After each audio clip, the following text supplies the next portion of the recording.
जगत जननी है माता सीता। कमला भवन पिलखुआ में चल रही हनुमत कथा में आज कथा व्यास अरविंद भाई ओझा ने कथा में बोलते हुए कहा कि माता सीता जगत जननी है। सारा संसार सुंदर है जो परमात्मा का स्वरूप है और इस संसार को सुंदरता माता सीता की कृपा से मिलती है। माता सीता ने हनुमान जी पर कृपा की तो उनको अजर अमर होने का वरदान दिया। भक्त और भगवान जब एक रूप हो जाते हैं तो इस भक्ति को इष्टत्व भक्ति कहते हैं। हनुमान जी ने बचपन में सूर्य को मुख में लिया, अर्थात उनको बचपन से ही ज्ञान की भूख थी, क्योंकि सूर्य ज्ञान के देवता हैं। भक्त जब परमात्मा को समर्पित होकर जीवन जीता है, ऐसे अनन्य भक्ति करने वाले के जीवन की चिंता स्वयं भगवान करते हैं। भक्ति के दो श्रेष्ठ आचार्य नारद जी और हनुमान जी हैं। ये दोनों जिसको दर्शन दे या जिसको मिल जाए उनका जीवन पुण्यमय हो जाता है।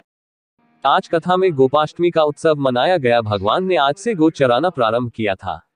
संस्कार भारती ठाकुर द्वारा संकीर्तन मंडल व नवोदय युवा समिति के कार्यकर्ताओं ने कथा व्यास जी को सम्मानित किया।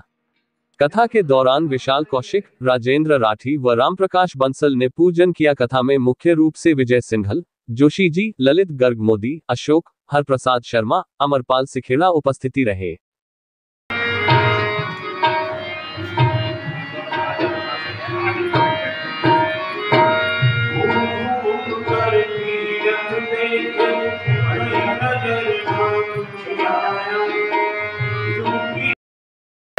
कमला भवन में हनुमान कथा का आयोजन किया गया है, तो आप क्या कहना चाहेंगे? ये जो हनुमत कथा है ये सेवा भारती, भारत विकास परिषद, संस्कार भारती, ऐसी बहुत सारी नगर की जो संस्थाएं सबने मिलकर के आयोजन किया है।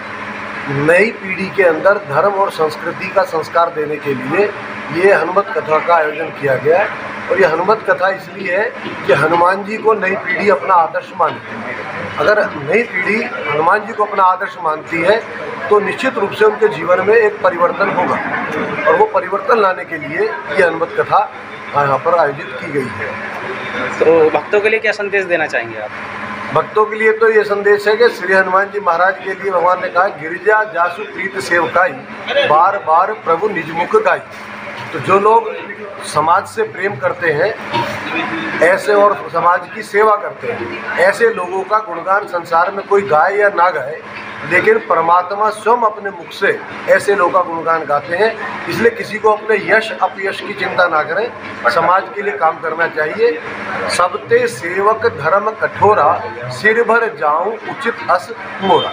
सिर के भर चलना पड़ता है जब कोई सेवा का काम करता है। इसलिए सेवा का काम करते समय मान अपमान से ऊपर उठकर अपने को बिल्कुल शून्यता पर लाना चाहिए और तब सेवा की सेवा करना चाहिए। श्री हनुमान जी महाराज ने अपने बिल्कुल अधम कहा। उन्होंने कहा कि प्रात ले जो नाम हमारा, तेई दिन ताही न मिलई आहारा। अर्थात मैं तो इतना अपने को छोटा मानता हूँ कि अगर मेरा कुछ चेहरा भी देख ले तो भोजन ना मिले। इसका अर्थ ये नहीं कि हनुमान जी को का नाम लेने से या उनके दर्शन करने से भोजन नहीं मिलता, बल्कि ये जीवन की एक अधमता है। अपने को बहुत न्यूनतर स्तर पर लाकर खड़े करना, ये हनुमान जी प्रेरणा देते हैं। तो ऐसे श्री हनुमान जी महाराज की कथा यहाँ पर हो रही है और कल कथा का विराम है। अधिक से अधिक लोग इस कथा में आए। और इंडिया रिपब्लिक ने आज हमारा एक इंटरव्यू लेने का प्रयत्न किया है, और आप जो हम भगवान का भक्ति का प्रसार कर रहे हैं उस प्रसार में आप सब लोग बहुत सहभागिता कर रहे हैं। तो जितना भी मीडिया है, चाहे इलेक्ट्रॉनिक मीडिया, चाहे प्रेस प्रिंट मीडिया, सबको मैं बहुत बहुत इस व्यासपीठ से आशीर्वाद देता हूं और भगवान से प्रार्थना करता हूं कि आप सबके जीवन में यश को बढ़ाएं और आप आगे और उन्नति करते चले जाएं। ये मेरी प्रभु से प्रार्थना है।